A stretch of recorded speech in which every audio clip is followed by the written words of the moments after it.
Hai guys, di video kali ini gua mau membahas sebuah topik yang menurut gua sangat menarik untuk dibahas. Topik ini tidak sengaja gua temukan di salah satu portal berita K-pop di Instagram. Tapi sebelum gua masuk ke inti pembahasannya, ada beberapa hal yang harus gua sampaikan dulu kepada kalian. Hal pertama yang ingin gua sampaikan di video gua kali ini adalah sesuatu yang biasanya sebenarnya gua sampaikan di akhir-akhir video. Tapi khusus video ini sengaja gua sampaikan di awal karena gua tahu bahasan gua di video kali ini bisa aja diarahkan orang ke arah yang berbeda dari maksud gua sebenarnya gitu. Bisa aja dipakai sama orang untuk merendahkan idol atau agensi lain, padahal bahasannya bukan tentang itu. Makanya gua sampaikan dulu hal ini gitu. Emang apa yang mau lu sampein, Bang? Nih guys, gua mau ngasih tahu kalian faktanya bahwa sebenarnya K-pop itu bukan sekedar agensi sama idolnya guys. K-pop itu agenda pemerintah Korea.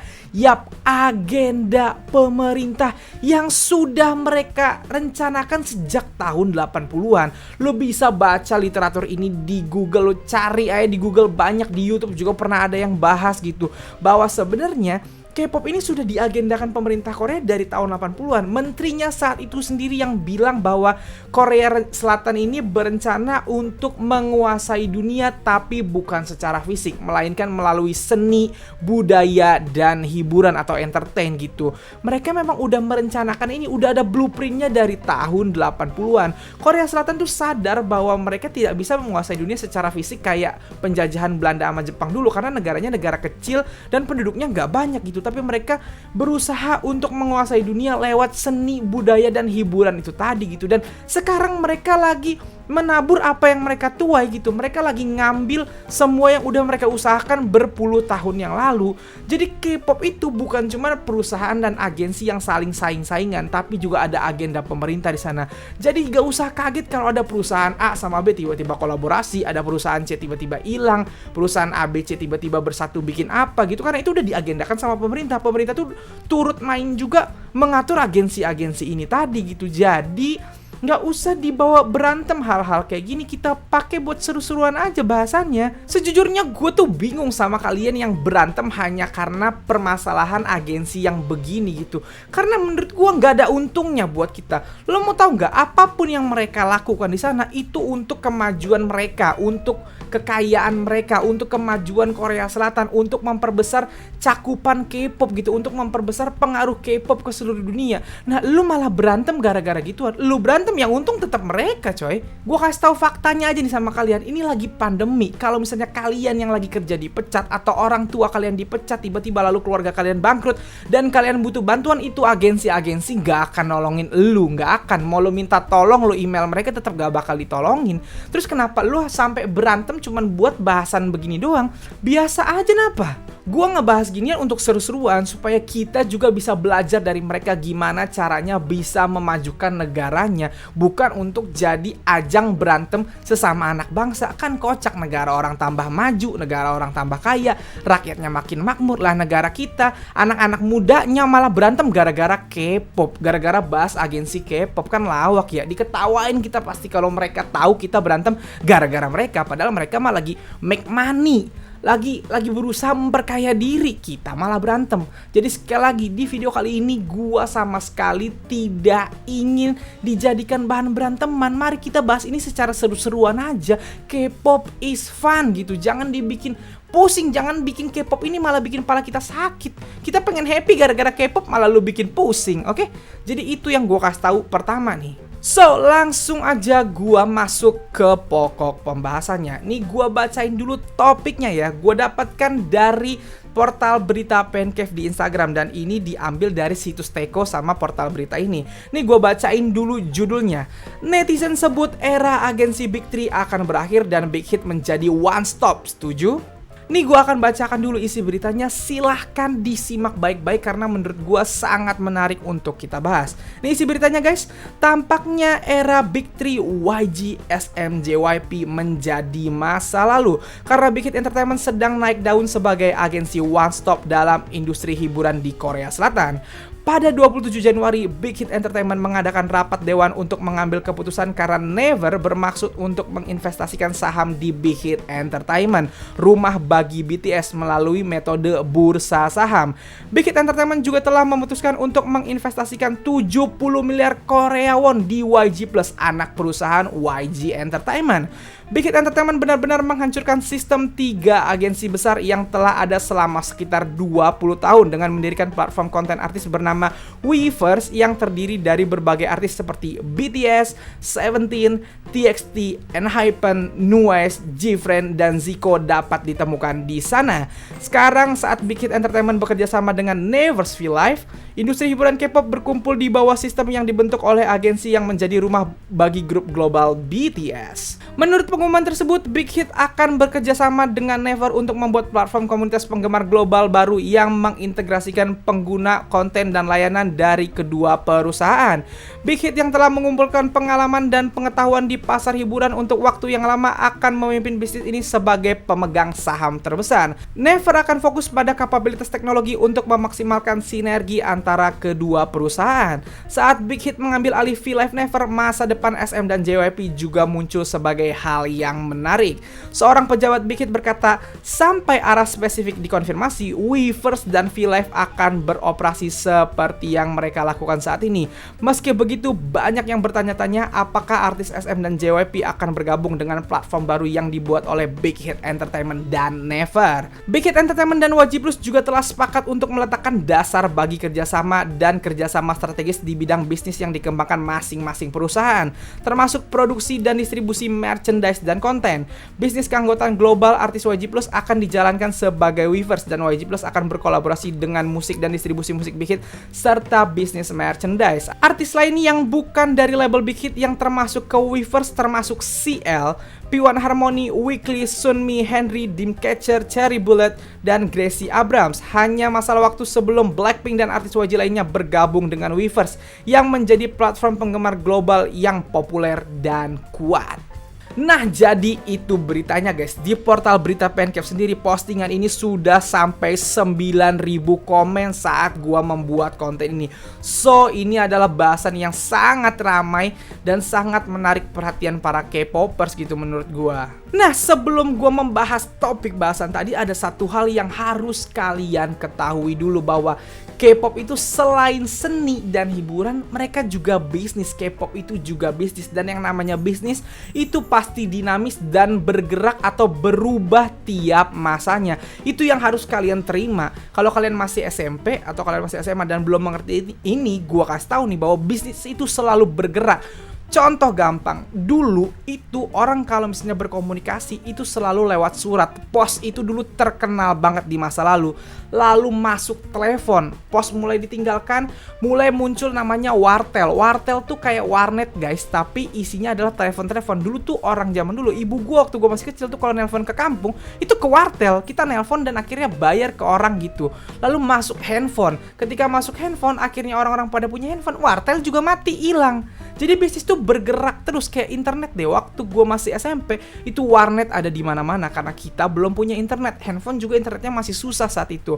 Orang-orang untuk mendapatkan akses internet pergi ke warnet gitu. Sekarang ketika handphone sudah gampang internetnya, warnet pada mati. Warnet yang ada sekarang sisanya buat game-game doang paling. Orang udah nggak browsing ke warnet lagi. Kenapa begitu bang? Karena bisnis akan terus bergerak dan terus berubah. Itu yang mesti kalian pahami dulu. Di K-pop apakah banyak perubahan bang? Sangat banyak. Nih gue kasih tahu aja. Dulu di generasi 1 belum ada yang namanya Big Three Agency, itu belum ada guys.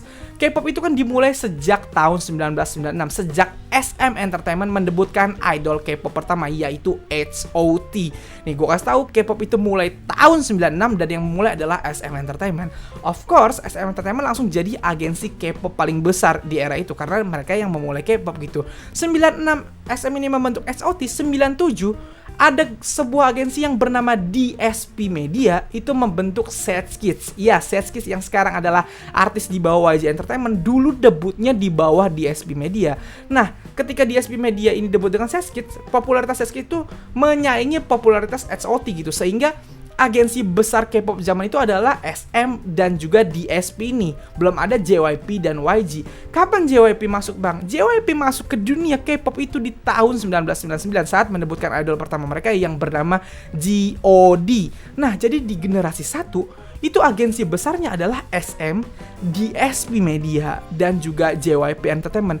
Kapan itu berlangsungnya, Bang? Seberapa lama? Sejak awal generasi 1, sejak SOT debut sampai di pertengahan generasi kedua. SM itu mendebutkan artis-artis K-pop terkenal, diantaranya HOT, SES, Shinhwa, BoA, idol K-pop pertama, TVXQ, Super Junior, SNSD ketika era generasi 1 sampai pertengahan generasi kedua. DSP Media itu mendebutkan Seth Kids tadi, Vin KL, ada namanya Kara. Kalau kalian tahu, mendiang Gohara itu dulu dari Kara, dan Kara itu dulu terkenal banget di awal generasi kedua. Ada juga SS501. SS501 itu grupnya Kim Hyun Jung namanya. Kalau lo kenal, kalau lo nonton BBF dulu, tuh dia dari DSP Media. DSP Media masih ada nggak, Bang? Sampai sekarang masih ada. Mereka itu agensi yang menaungi grup Kart. Sekarang tahu Kart nggak? Yang 2 cowok 2 cewek. DSP Media masih ada. Lalu JYP Entertainment waktu itu dengan G.O.D-nya lalu mendebutkan Rain jadi artis yang terkenal banget, lalu mendebutkan Wonder Girls ketika itu, lalu mendebutkan 2PM gitu. Dan YG belum ada ketika itu.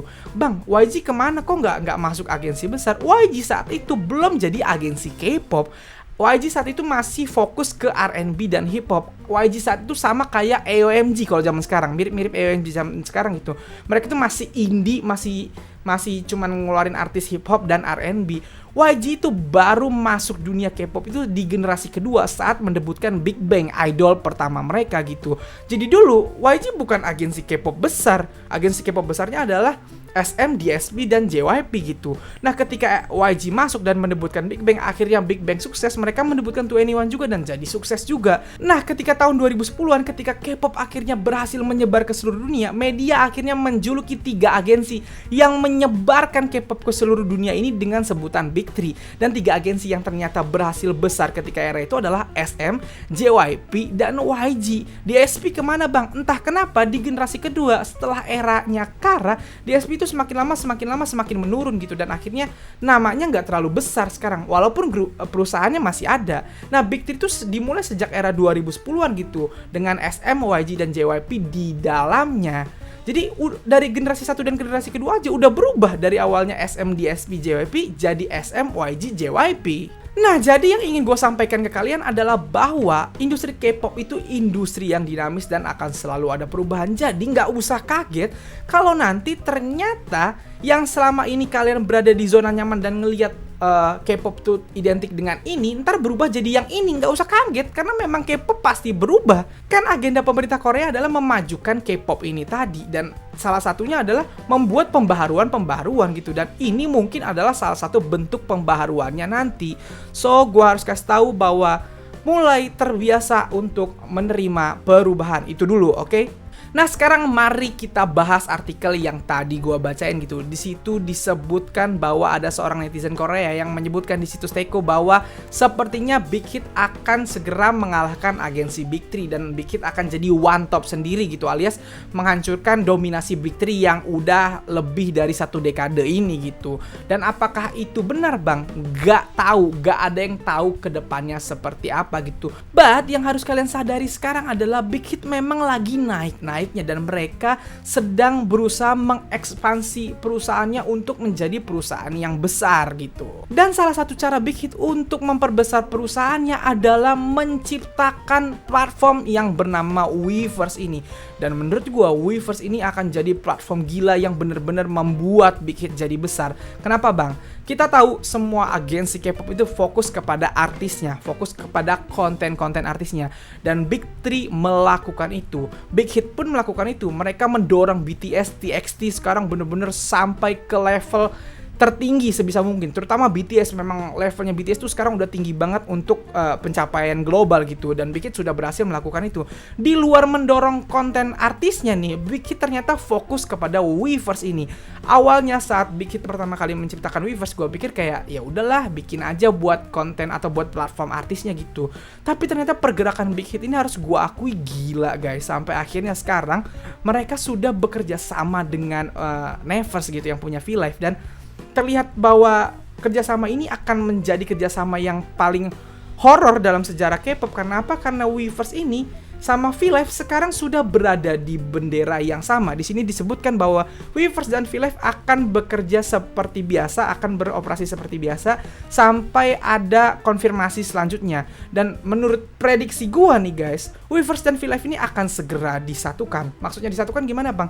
Akan jadi satu platform aja nih kedepannya menurut prediksi gua gitu. Mungkin akan jadi nama Weverse doang, tapi semua fitur yang ada di V-Live akan masuk ke Weverse, dan otomatis semua akun atau semua user V-Live juga akan masuk ke Weverse ini karena mereka akan disatukan menjadi satu platform. Dan ya of course kalau lo tahu bias lo punya akun di V-Live, maka kemungkinan besar mereka akan masuk Weverse. Jadi lo nggak usah bertanya-tanya lagi kira-kira artis dari agensi ini bakal masuk Weverse nggak ya? Kalau memang disatuin, mau nggak mau pasti masuk karena disatuin nanti. Dan itu yang harus gua bilang bahwa Big Hit ini gila banget. Mereka berusaha menciptakan sebuah platform tempat di mana K-popers akan mendapatkan segala sesuatu tentang K-pop dan tentang biasnya. Dan ini memang melampaui apa yang dilakukan oleh perusahaan-perusahaan lain. Dikala perusahaan-perusahaan atau agensi-agensi lain ini fokus dengan konten, fokus dengan artisnya, Big Hit ini justru menciptakan kolamnya, menciptakan platformnya. Ibarat kata,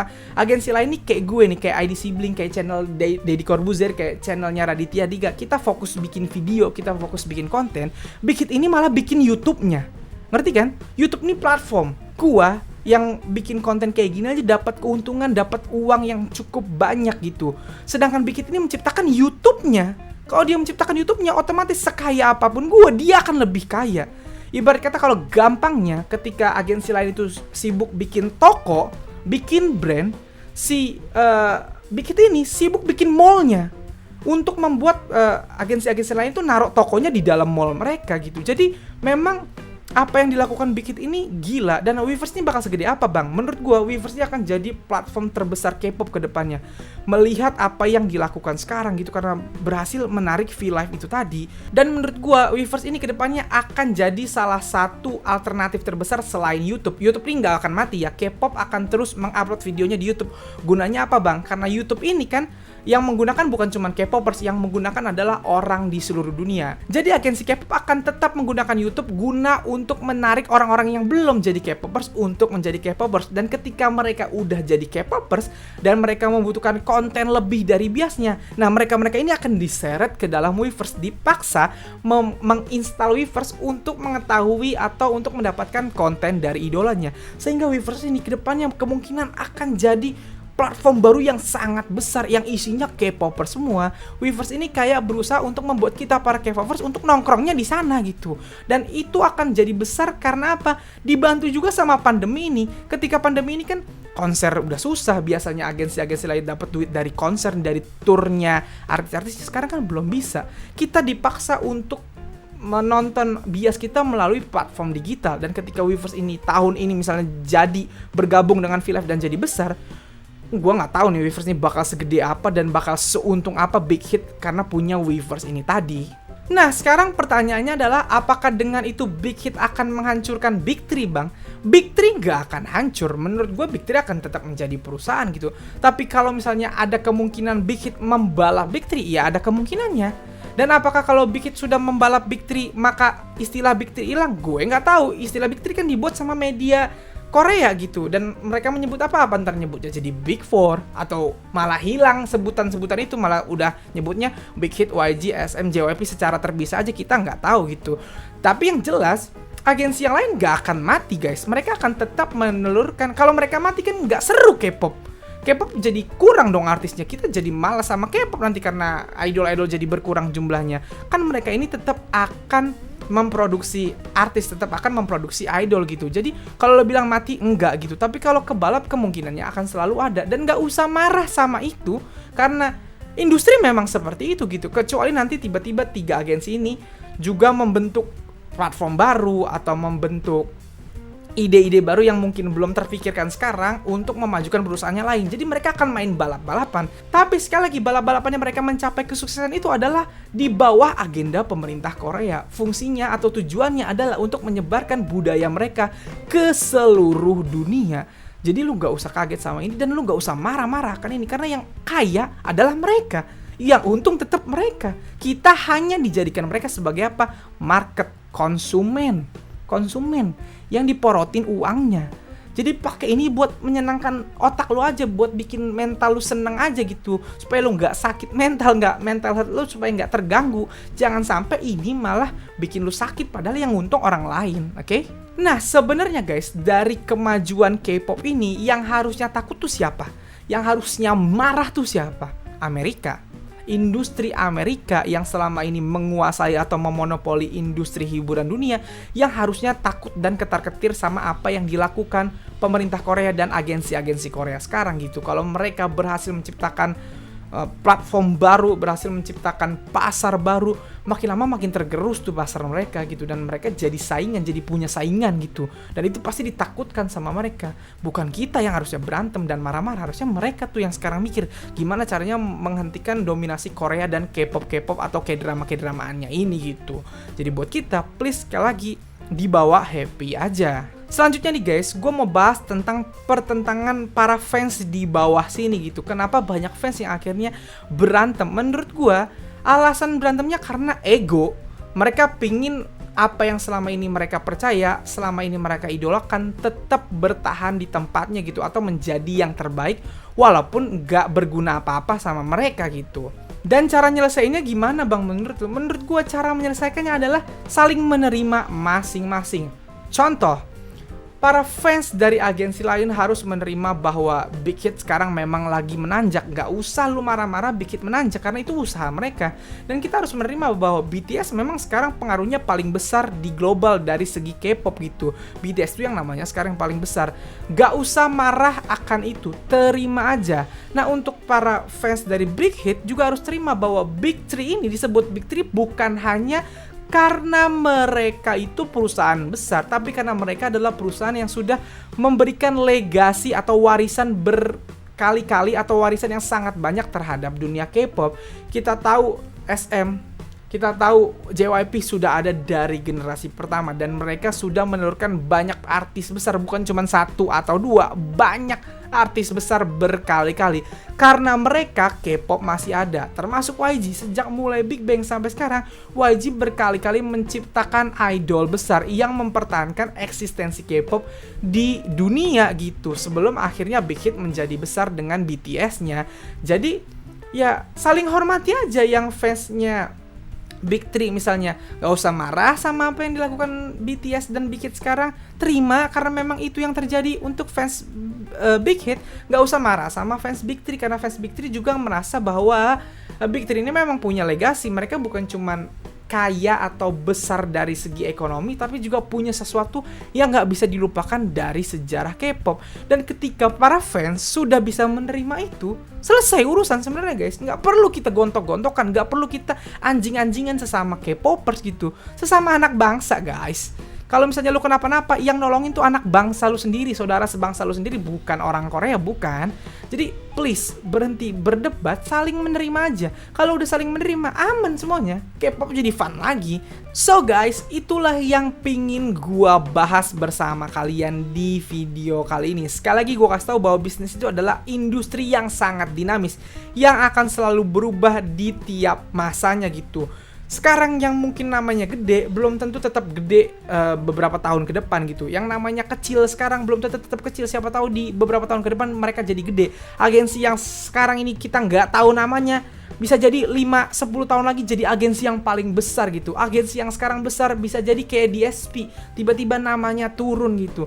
Jadi terima itu, santai aja sama perubahan, karena bisnis pasti berubah. Dan sekali lagi yang selalu gue gaungkan di video gue adalah damai. Please, K-pop is fun. Mari buat K-pop kembali fun. Jangan buat K-pop jadi sesuatu yang bikin pala kita pusing, bikin kita kesel. Oke guys, keinginan gue cuma satu, K-popers bersatu dan bikin K-pop ini jadi adem lagi.